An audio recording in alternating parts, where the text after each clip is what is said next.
बिस्मिल्लाहिर्रहमानिर्रहीम। तमाम दोस्तों को अस्सलाम वालेकुम। डेली स्टडी के हवाले से आज हम अपना जो नेक्स्ट टेंस है फ्यूचर की जो टेंसेज हैं वो स्टार्ट करने जा रहे हैं। फ्यूचर का जो पहला टेंस है वो है फ्यूचर इंडेफिनिट टेंस। तो आज हम इसके हवाले से डिस्कस करेंगे। तो सबसे पहले हम इसकी पहचान देखेंगे, इसका इंट्रोडक्शन देखेंगे, उसके बाद इसके फार्मूले की बात करेंगे और उसके बाद इसके टेंसेज मुकम्मल करेंगे कि इसका फ़िक्रा किस तरह बनाया जाता है। तो चलिए स्टार्ट करते हैं, इसकी पहचान देखते हैं। तो जैसा कि ये नाम से ही ज़ाहिर है कि आने वाले वक्त में फ्यूचर में जो काम करेंगे हम, जैसा कि मैं खाना खाऊंगा, मैं अफसर बनूंगा, मैं स्कूल जाऊंगा, तो इसके आखिर पे क्या आ रहा है? गा है,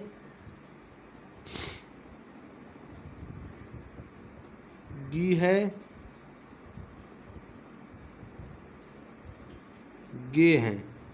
तो ये इसकी पहचान हुई। जिस ऐसे फ़िक्रे जिनकी आखिर पे गा है, गी है, गे है वगैरह वगैरह आएंगे, तो ऐसे फ़िक्रे कौन से टेंस के होंगे? फ्यूचर इंडेफिनिट टेंस के।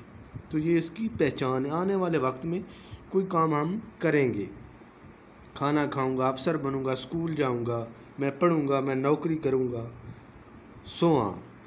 तो ये इसकी पहचान थी, इसका इंट्रोडक्शन था। इसके बाद हम इसके फार्मूले की तरफ आते हैं। तो इसके फार्मूला सबसे पहले हम सिंपल देखेंगे, उसके बाद इसका नेगेटिव देखेंगे, उसके बाद इसका इंडेरोगेटिव।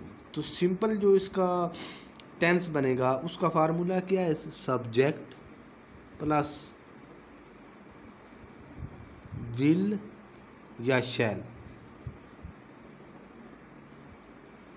प्लस वर्ब की फर्स्ट फॉर्म प्लस ऑब्जेक्ट। तो ये इसका फार्मूला है, subject plus will shell plus verb की फर्स्ट फॉर्म प्लस ऑब्जेक्ट। तो अभी यहाँ पे ये शैल और विल का इस्तेमाल, तो पहले ज़्यादातर जो है शैल और विल को बहुत ज़्यादा मद्देनज़र रखा जाता था कि शैल किसके साथ लगाना है और विल किसके साथ लगाना है। लेकिन अभी जो मॉडर्न इंग्लिश है उसके अंदर इस शैल का जो इस्तेमाल है, यूज़ है, वो बहुत ही कम हो गया है। तो शैल वैसे आई और वी के साथ लगाया जाता था, लेकिन अभी जितने भी सब्जेक्ट हैं तो हर एक के साथ विल ही लगाया जाता है। जो शैल का इस्तेमाल है वो बहुत ही कम हो गया है। तो इसलिए अगर विल ना भी लिखा जाए तो कोई इशू नहीं है, आप ओनली जो विल है उससे भी काम चला सकते हैं। तो आजकल जो ज़्यादातर है वो विल ही यूज़ किया जाता है। तो ये आगे आप लोगों की जैसे मर्ज़ी है, विल लगाएं, शैल लगाएं, लेकिन जो विल है उसका इतना इशू नहीं है। विल जिसके साथ मर्ज़ी है लगा दें, इतना ज़्यादा इशू नहीं है। तो ये इसका सिंपल टेंस जो है उसका फार्मूला है। आगे हम इसका नेगेटिव देखेंगे। नेगेटिव जो इसका बनता है उसका फार्मूला क्या है? तो नेगेटिव के अंदर सिंपली हम लोगों ने नॉट लगाना होता है। तो सब्जेक्ट प्लस विल, शैल को अभी मैंने छोड़ दिया है, शैल लगाने का इतना ज़्यादा फ़ायदा नहीं है, ना भी लगाएं तो इतना ज़्यादा इशू नहीं है।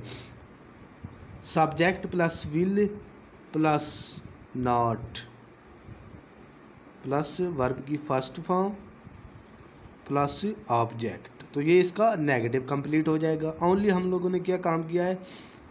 हेल्पिंग वर्ब के बाद हम लोगों ने नॉट को इस्तेमाल किया है। ठीक हो गया। उसके बाद हम इसका देखेंगे इंटेरोगेटिव, सवालिया जिसको बोलते हैं। तो इंटेरोगेटिव के अंदर सिंपली हम लोग क्या काम करते हैं? हेल्पिंग वर्ब को बाहर निकाल लेते हैं, तो हमारा इंटेरोगेटिव कंप्लीट हो जाता है। तो जो सिंपल है इसके अंदर हेल्पिंग वर्ब क्या है? विल। तो विल को बाहर निकालेंगे, will plus subject plus verb की फर्स्ट फॉर्म प्लस ऑब्जेक्ट। तो ये इसका इंटेरोगेटिव का फार्मूला कंप्लीट हो गया।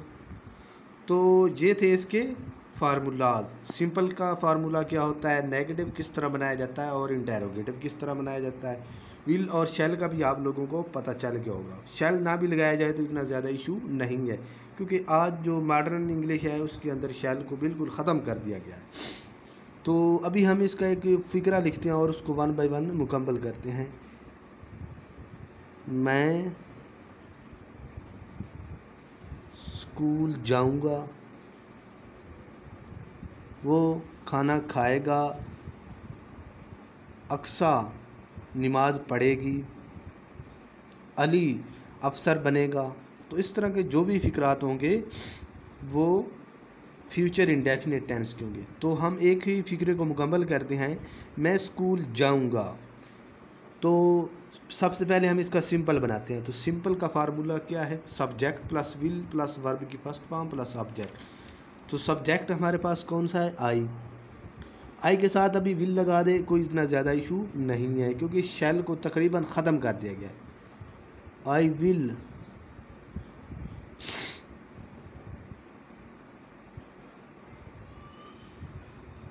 गो टू स्कूल, ये इसका था सिंपल टेंस।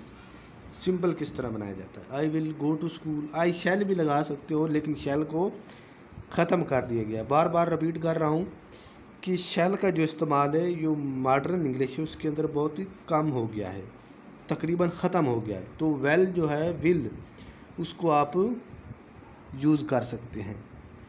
अच्छा, तो ये था इसका सिंपल टेंस। उसके बाद हम इसका देखेंगे नेगेटिव किस तरह बनता है। तो नेगेटिव का फार्मूला हमारे पास क्या है कि सब हेल्पिंग वर्ब के बाद नॉट लगा देते हैं। तो मैं स्कूल नहीं जाऊंगा, तो क्या आएगा, I will not go to school. तो ये हमारा नेगेटिव कंप्लीट हो जाएगा। अभी हम इसका देखेंगे इंटेरोगेटिव किस तरह बनाया जाता है। तो इंटेरोगेटिव का क्या फार्मूला है, will plus subject plus verb की फर्स्ट फॉर्म प्लस ऑब्जेक्ट। तो सिंपली उन लोगों ने फार्मूले के अंदर क्या किया है हम लोगों ने कि हेल्पिंग वर्ब जो है उसको बाहर निकाल दिया। तो हेल्पिंग वर्ब इसके अंदर कौन सा है, will I go to school, आगे सवालिया निशान लगा देंगे। तो ये हमारा इंटेरोगेटिव सेंटेंस कंप्लीट हो गया। तो ये था आज का हमारा फ्यूचर इंडेफिनिट टेंस। उसके हवाले से हम लोगों ने डिस्कस किया, उसकी पहचान देखी, इंट्रोडक्शन देखा, उसका सिंपल सेंटेंस का फार्मूला देखा, नेगेटिव का और इंटेरोगेटिव का, और विल और शैल का जो इस्तेमाल है वो हम लोगों ने पढ़ा। तो उम्मीद करता हूँ तमाम दोस्तों को टेंस की अच्छी तरह समझ आई होगी और विल और शैल का जो कन्फ्यूजन है वो तकरीबन ख़त्म हो गई होगी। तो इसी के साथ आप लोगों से इजाज़त चाहता हूँ। तमाम दोस्तों को अस्सलाम वालेकुम।